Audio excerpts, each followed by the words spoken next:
how to change Facebook profile picture without losing likes.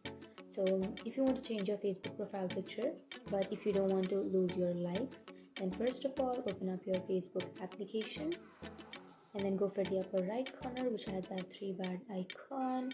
Go for your profile and then scroll down, and you can go for photos and go for uploads, or you can go for albums and you can choose your profile pictures album, and here you will have your profile pictures, right? So what you can do is you can simply have your profile pictures here, right? So you can go back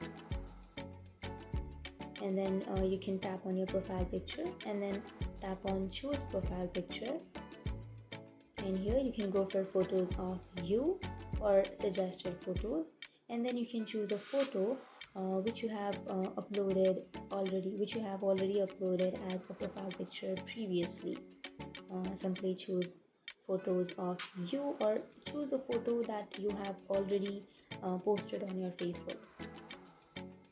And after choosing that, you can go for untap on that share your update to newsfeed, and then tap on save, which is on the upper right, and it will just upload your profile picture without losing your previous likes. So that's it, and if you have any questions, feel free to comment below. Thanks for watching.